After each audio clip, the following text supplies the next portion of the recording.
Okay, after a bit of a break for reasons beyond my control, let's start the discussion again on a new subject in sociology.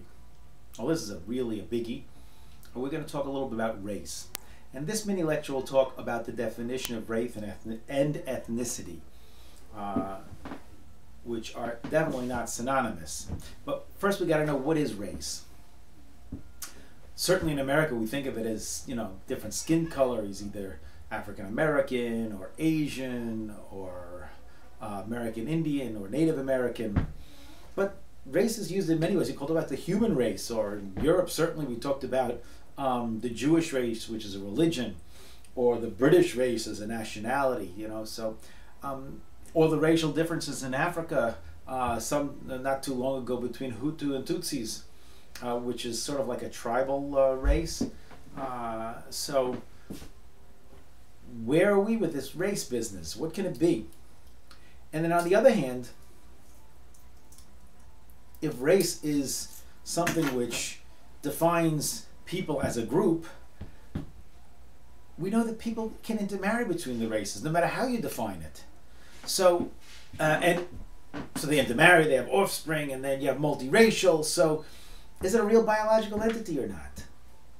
Is it real, or is it imagined? Can it be thought not to exist at all? Well, on a scientific level, on a biological level, it seems to be made up. There's certainly no difference biologically between a human being with certain physical characteristics in one body and different physical characteristics in another body, no matter how much there's homogeneity inside one particular group for any particular reason. So there is no biological entity called race. That's pretty well established. But anybody who lives in America, or anybody who lives almost anywhere in the world, knows that there is something called race. And knows that race has a very definite effect on the way people live and the way people think and many other factors. So we know then that race is a very real social entity. It's a very real idea which affects the way people interact as social groups and how society impacts on the individual. So we come to the idea that race as a definition is defined, can be called an artificial social contract, which is used for categorizing people, usually based on some common ancestry and or some physical characteristics. Right? So we know that it could be skin color, but it's not always skin color. Length of the nose, eye color, or skin texture, hair texture. Anything can be used to define the race if the society so defines race according to that particular aspect, physical aspect. So what seems to be important is that society ascribes a significance to that particular aspect of the of that group that holds them together and makes them as a certain race. So, like I say, while it seems to be a scientific illusion, it's a social reality, because we know that it can affect almost everything: life and death, opportunities for advancement socially, financially. It can affect your ability to walk around freely, to be abused or not, to be harassed or not, or even to be arrested or not, just because of your race, which is defined as a social construct. So if you want to go that far, then race would be any category of people that have been singled out either to be inferior or superior, right? So like for instance in Germany in the late 30s and early 40s, there was an Aryan race which was considered superior.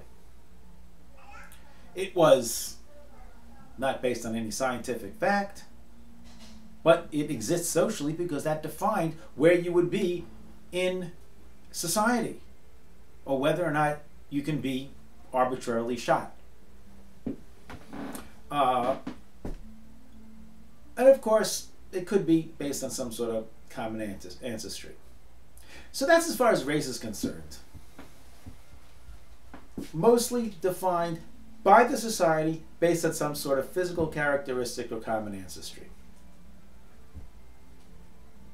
However, let's say, for instance, the group is not defined by physical characteristics. It's defined by cultural characteristics. Okay?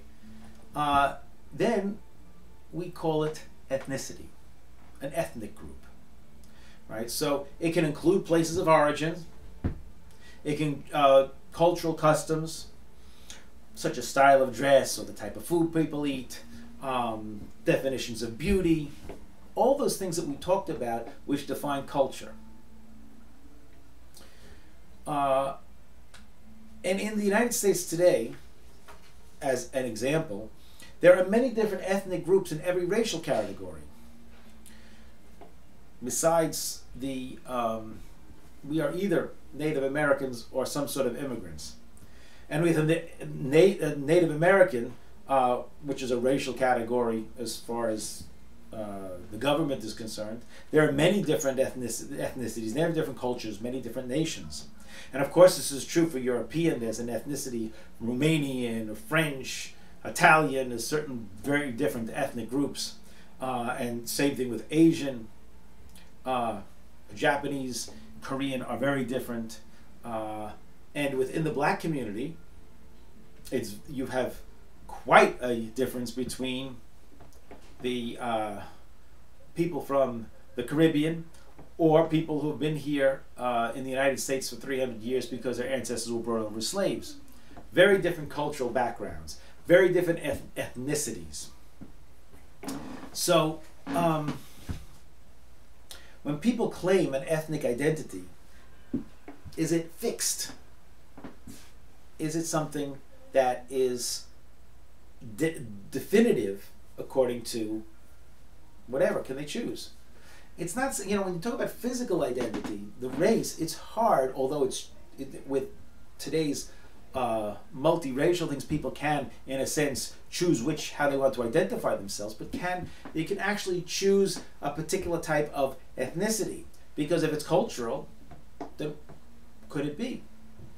And it is possible for a person to decide what sort of culture he or she wants to identify with, or even behave according to that.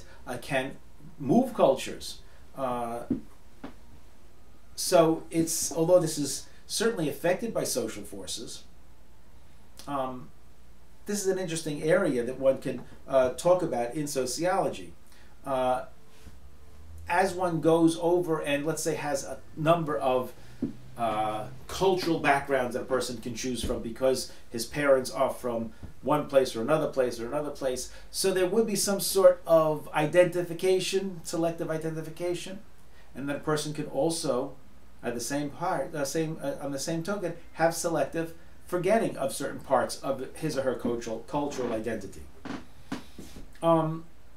It certainly is possible, but then one has to question and discuss and contemplate how easy is it for a Caucasian-looking individual in America to claim African-American cultural identity or ethnicity, or a black woman from Trinidad to claim Irish ethnicity.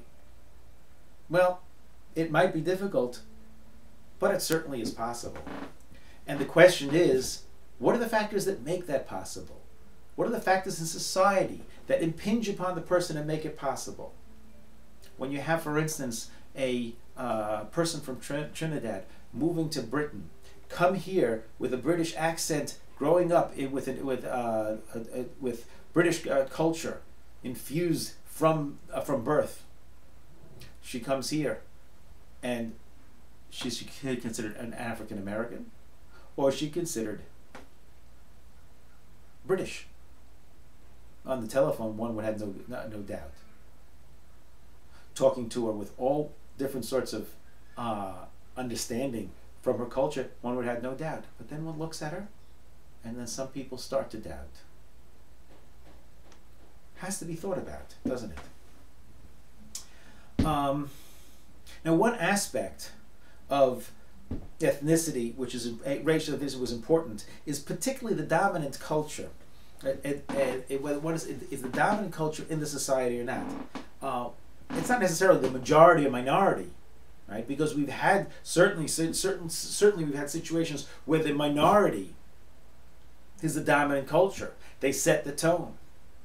In South Africa, for instance, in many of the Arab countries where you have the difference between Sunni and Shia, sometimes the problems have been because the Shia and the Sunni, the one in power is not the one who's actually dominant or major in the culture. The one who's not dominant is called the subordinate group. And how are they defined then? Well, the dominant ethnicity is the one that has access to the rights and the resources and that which can set the tone for the rest of the society, whereas where the subordinate culture, the subordinate ethnicity, not the subordinate ethnicity, is one that does not have the access to resources, does not have the full quorum of rights, whether officially or not officially. They're also the ones that are often afflicted with different levels of discrimination or negative sanctions, either official or non-official, and other forms of oppression. So even though race is very unscientific, we find that governments often impose racial categories on its citizens. In the United States, we do that ostensibly in order to assure and to ensure that there's going to be freedom of access to the rights across ethnic and racial boundaries. In other cultures, it is in order to ensure and to make sure that there will not be the same access to the rights. So, regardless of what the official reason is, this is known as involuntary ethnicity. And we find that the census, in the census, people are given some sort of ethnicity. And in the 2000 census, which was the census before last, Hispanic was considered a race. But it changed. In 2010, all of a sudden it was not. Right? There was many other ethnicities within it. Still, once it's included, that means that most Hispanic or Latino had some sort of something that bound them together and that made an official government designation. And there are all sorts of implications that one must think about that. And look at that on a sociological basis. On the other hand, since many cases people can choose ethnicity by taking on other practices other than what the subculture, the particular geographical area that they are originally from. And this is called, sometimes they take back their own, which they have lost. And that's called ethnic renewal. And in the process of ethnic renewal, people often decide to go back to their roots. And even when that happens, one has to look, are they actually going back to roots? But generally there is some sort of readaptation and to the new social structure and the new social impingencies that will change and affect how they are going back to the roots and how they perceive their roots. An example for this would be Kwanzaa, which is going back to the roots, a renewal, an ethnic renewal, but was only started in 1966 by a particular professor in California State University. So we see that even an ethnic renewal has its own particulars and that has to be looked at and studied.